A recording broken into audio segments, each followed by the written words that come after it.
Over on Now TV, we've got a new rockumentary called Becoming Led Zeppelin.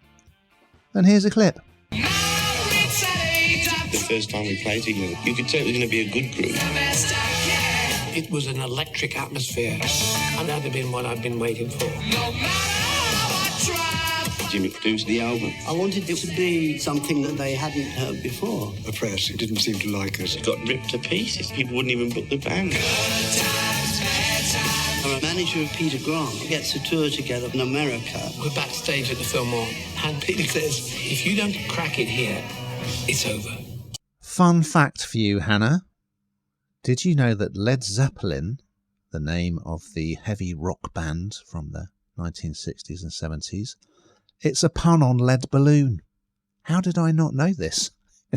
How did I not know this? Anyway, this is about the early years of the band in the late 60s, and they came up as kind of hard-working musicians, and Jimmy Page had played with people including the Yardbirds, and he put this band together. A terrific drummer in John Bonham, John Paul Jones on the bass, who was also a session musician like Page. They played on lots of really famous singles and albums. And singer Robert Plant. They couldn't really get arrested in the UK. They went to tour America, where they really broke through, and it was kind of like a make or break tour. Like it was, if it doesn't happen for you in America, that's it. So yeah, good to hear the backstories, not just of their sort of musical journeys, but Robert Plant, incredibly, we originally wanted to become an accountant. Can you believe that? Some great footage, some great music, interviews with the surviving members, and they come across as, I must say, as really nice guys, even though they built this reputation for tremendous excess on tour, didn't they? And in fact, Bonham tragically died after consuming an industrial amount of vodka, and sadly it mentions in this film that his wife said, don't get involved with Robert Plant because it won't end well. So it misses out really their heyday in a way, when most of their most successful albums and biggest singles came out. So it would be good to see that phase of the band covered perhaps in a future film. But yeah, I think it's really well done. And the guy who made it,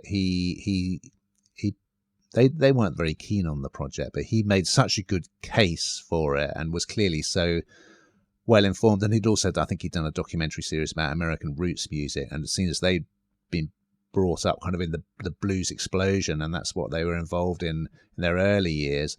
They thought, yeah, this is a guy that we trust to tell our story. So, for music fans, it's an absolute no-brainer. I enjoyed it. What did you think, Hannah?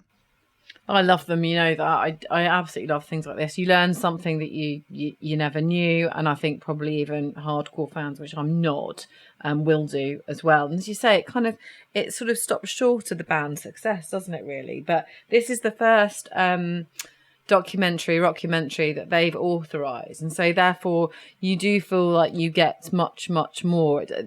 You can tell when something's unauthorized, can't you? And it's just not quite as close to them as you'd like, and this feels, well, it is authentic and credible, and their journey is just truly interesting. I think they broke America before they broke here, before we realized what we were kind of missing, and it's just that. That wasn't an easy path, don't get me wrong, but it's a completely different path to how music stars make it these days. And I was talking about it with someone this morning. I wonder if we'll ever go back to how it was before for bands to be able to make it in a kind of an old-fashioned way. And we talk about it in magazines, don't we, in print. Is it in decline? Actually, no, I think it will come back. It'll go full circle. It's just an interesting phenomenon, because actually when you see this, they've really gone through it. They've really gone through the process, and you see some sort of new reality shows. I'm not saying all musicians make it through reality shows. Of course they don't.